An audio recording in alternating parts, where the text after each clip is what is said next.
picture staring at a jigsaw puzzle that is, entirely blue sky, or maybe wrestling with a spreadsheet that has crashed for the 5th time today. Oh, yeah, the absolute worst. Right, and you just drop your hands, push away from the desk, and declare, well, that's it, I'm throwing in the towel. You just give up. Exactly. Yeah. We toss this phrase around constantly for, minor inconveniences.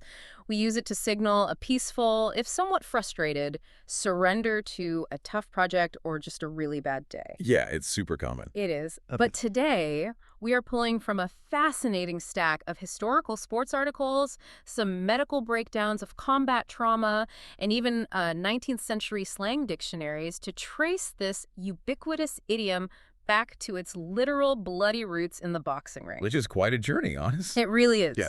We're going to explore how an act that we usually associate with simply quitting is, in reality, a profound mechanism of salvation. Okay, let's unpack this because we use this phrase so casually, completely detached from its incredibly intense origin. The detachment is, well, it's profound. When you use that phrase at the office, there is obviously no physical danger involved. Oh, right, unless it's a really bad paper cut. Exactly.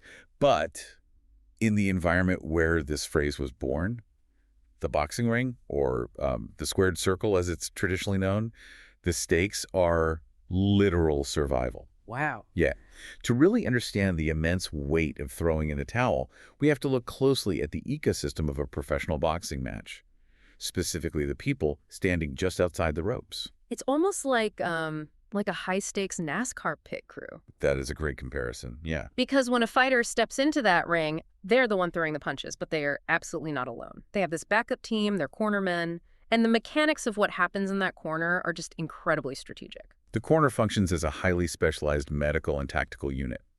Between rounds, they have a brutally short window of time, usually just 60 seconds. Wait, only 60 seconds? Yes. 60 seconds, yeah. To completely reset a human being who's undergoing extreme physical trauma. They have to, assess damage, staunch bleeding, and recalibrate their entire strategy before the bell rings again. Our sources actually break down these specific roles, and the sheer mechanics of it are fascinating to me. First, you have the cut man. Right, the damage control. Yeah, this is the person whose sole job is triage. If the fighter comes back to the stool with, an open wound, a busted nose, or blood pouring into their eyes, the cut man goes straight to work. They are frantically applying coagulants to staunch the blood flow. They slather Vaseline on the high points of the face, right? So the opponent's leather gloves slide off upon impact instead of gripping and tearing the flesh further. Yeah, and they also rely on very specific, almost medieval-looking tools. Oh, medieval. Well, the most famous is the enswell, which is essentially just a chunk of cold iron. Wait, cold iron just pressed on a face. Exactly. The cut man presses this freezing metal directly onto the fighter's bruised face, applying heavy pressure to manually constrict the blood vessels. This forcefully reduces the swelling, because if a fighter's eye swells shut, they lose their peripheral vision. Ah, right. They can't see the punches coming. Exactly. And if they can't see the punches, the fight is effectively over. Yeah. So the cut man's job is purely physical maintenance under just extreme duress. Dealing with human biology, cold irons, and real-time survival in 60 seconds is, well, it's intense. But the cut man is just one side of the coin here. The other major figure in the corner, and I think the one most crucial to our deep dive today, is the trainer. Yeah, the trainer is vital. While the cut man handles the flesh and blood, the trainer manages the mind and the strategy. They're the overarching architect of the fight. Right. They are out there instructing, motivating, and constantly analyzing the opponent's shifting tactics, then feeding that tactical data directly to their fighter. But the trainer has one other function, and it's a big one. Yes, they do. If the trainer believes their fighter is taking too much punishment, it is their responsibility to step in, signal the referee, and end the combat. They do this by physically throwing a towel into the ring. But I have to push back on this logic for a second, though. Okay, go ahead. Why is it the trainer's responsibility to make that ultimate call? If I'm the fighter, I'm the one taking the punches, I'm the one whose career is on the line, shouldn't I be the one who gets to decide when I've had enough? Why hand that massive veto power to someone standing safely outside the ropes? What's fascinating here is the psychology of a professional fighter, which fundamentally alters how they perceive danger. Okay, how so? Well, you have to consider the mindset required to even step into a boxing ring in the first place. These athletes spend years conditioning their brains to ignore their body's natural fight-or-flight response. Right, they have to run toward the danger. Exactly. They are trained to push through agonizing pain and to never ever show weakness. By the time they are in a professional bout, their adrenaline is completely spiking, and their pride acts as this blinding force. So their biological warning systems are basically overridden by their training. Precisely. In the heat of the fight, especially if they're concussed, exhausted, or operating on pure instinct, a fighter completely loses their objectivity. They simply cannot evaluate their own neurological or physical state. Wow. They will just keep swinging until their body completely shuts down. And that is how catastrophic, life-altering injuries occur. The trainer, standing safely outside the ropes, isn't clouded by adrenaline or head trauma. They can actually see what's happening. Exactly. They possess the clear, objective vantage point to see when a fighter is no longer intelligently defending themselves. When the dynamic is shifted from a competitive sport to, well, a highly dangerous beating, the trainer acts as the ultimate voice of reason, precisely when the fighter's pride takes over. So you aren't just managing their health, you are actively overriding their willpower. Exactly right. And that tension leads us to a perfect real-world example from the source material, because when a trainer actually makes this call, it is rarely a quiet, peaceful surrender. It can be incredibly volatile. Oh, it sparks intense emotion. The sources point to a very prominent modern example, the February 2020 World Title Heavyweight Contest between Tyson Fury and Deontay Wilder. Right, I remember that one. Yeah, it was a highly anticipated massive event with global viewership. And midway through the 7th round, things are going very badly for Deontay Wilder. He is completely disoriented, his equilibrium is compromised, and he is just absorbing heavy sequential strikes from Tyson Fury. Yes, and in that crucial window, Wilder's trainer, a man named Mark Breland, makes the agonizing decision.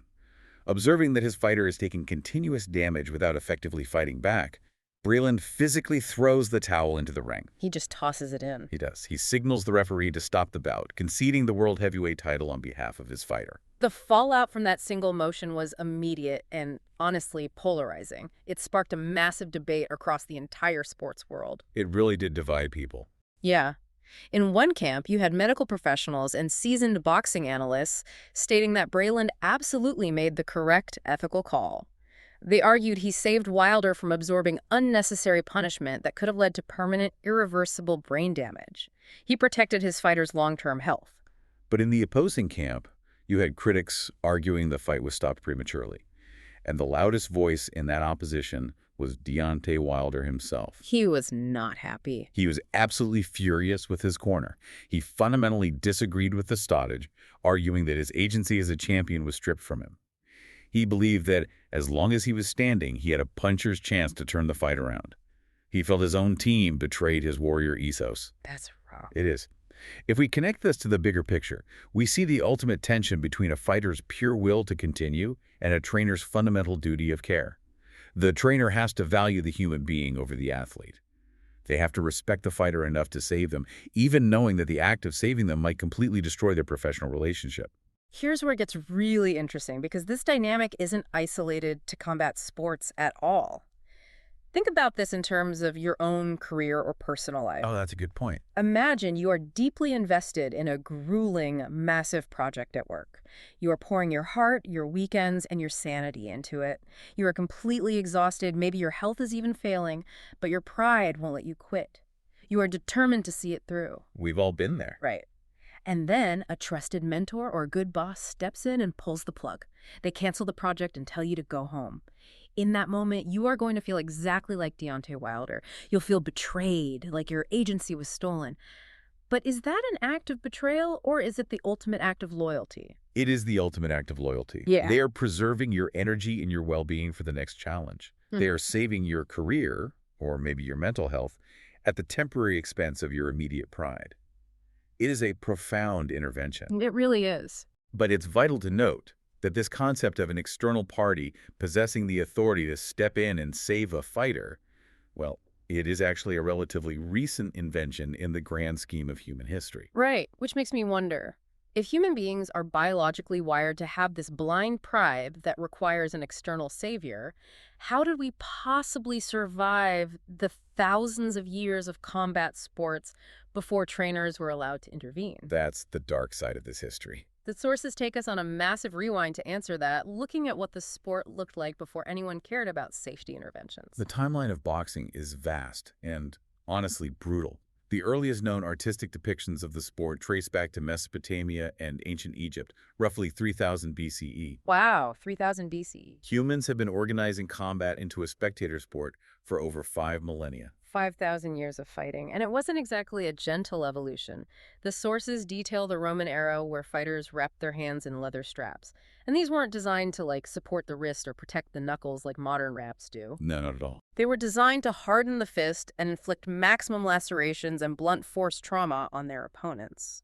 Yeah, the Roman engagements were notorious for their violence, but the sport was truly formalized and elevated to cultural prominence by the ancient Greeks. Right. They held boxing in the highest possible regard, weaving it into their ideals of strength and endurance, officially incorporating it into the Olympic Games as far back as 688 BCE. The conditions of the ancient Greek games are just hard to wrap my head around. First off, the sources point out there were no weight classes whatsoever. None, which completely alters the mechanics of a fight.